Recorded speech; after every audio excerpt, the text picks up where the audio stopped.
একটি সুখময় দাম্পত্য জীবন বা আদর্শ পরিবারের রূপরেখা, আজকে তার প্রারম্ভিক ভাষণ। তো এই নিয়ে আমরা ধারাবাহিক একটা পর্ব বা সিরিজ চালু করতে চলেছি। আজকে তার প্রারম্ভিক কিছু মূল্যবান কথা সংক্ষেপে আলোচনা করব। তো আশা করি সকলেই এই পর্বগুলো মনোযোগ সহকারে দেখবেন। এ থেকে আশা করি আপনারা সকলেই কম বেশি উপকৃত হবেন ইনশাআল্লাহ। তো আমরা যদি মুসলিম মিল্লাতে সামাজিক পরিসরে দেখি যে সবথেকে তাদের সেরা অর্জন কি, সেটা হলো যে একটি মজবুত বা একটা আদর্শ পরিবার গঠন।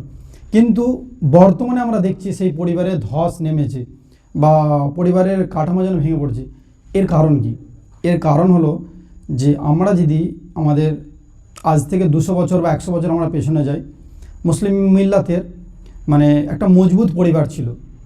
আর সেই পরিবারের একটা মানুষ যতক্ষণ না একটা পরিবারের দিক থেকে সুশৃঙ্খল গোছানো হয় ততক্ষণ সে শান্তিতে থাকতে পারে না। তো পরিবার গঠন একটা মূল্যবান জিনিস। আজকে আমরা প্রত্যেকেই যেন একটা কীরকম একটা কমই ফিল করি, যে মানে পরিবারের মধ্যে যেন সুখ শান্তি যেন কোথায় যেন হারিয়ে যাচ্ছে। হয়তো বর্তমানে আমরা অনেকেই আগের তুলনায় আমরা বেশিরভাগই অর্থনৈতিক দিক দিয়ে স্বাবলম্বী হয়েছি, কিন্তু পারিবারিক জীবনে আমরা যেন একে অপরের চাওয়া পাওয়া, একে অপরের যে মানে ভালোবাসা, একে অপরের প্রতি যে স্নেহ, দয়া মায়া মমতা, এইগুলো যেন কোথায় যেন হারিয়ে যাচ্ছে।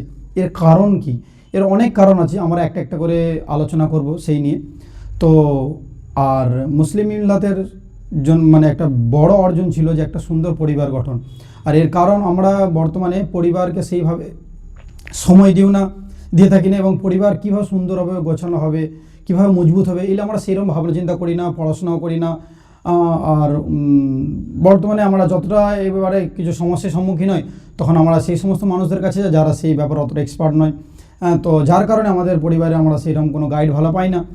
আর আমরা যদি আমাদের প্রিয় রাসূল সাল্লাল্লাহু আলাইহি ওয়াসাল্লামে দিয়ে আমরা যখনই কোনো সমস্যায় পড়বো, যখনই কোনো পেরেশানি, তখন আমরা কার কাছে যাবো? উসওয়াতুল হাসানা, প্রিয় রাসূল সাল্লামের কী অসাধারণ ব্যক্তিত্ব, কী অনুপম উপমা, তাই নয়? তার সিরাতের গ্রন্থে যদি আমরা হারিয়ে যাই, ফিরে যাই, তাহলে আমরা সুন্দরভাবে আমাদের পারিবারিক জীবনটা করতে পারবো। তো প্রিয় দিনী ভাই ও বোনেরা, আজকে সংক্ষেপে আমরা শুরু করলাম আজকে প্রারম্ভিক ভাষণ। একটা একটা করে আমরা পর্ব শুরু করব, আর আশা করি আপনারা সকলে আমাদের সাথে থাকবেন, সকলে থেকে খুবই উপকৃত হবেন। আসসালামু আলাইকুম ওয়া রাহমাতুল্লাহি ওয়া বারাকাতুহু।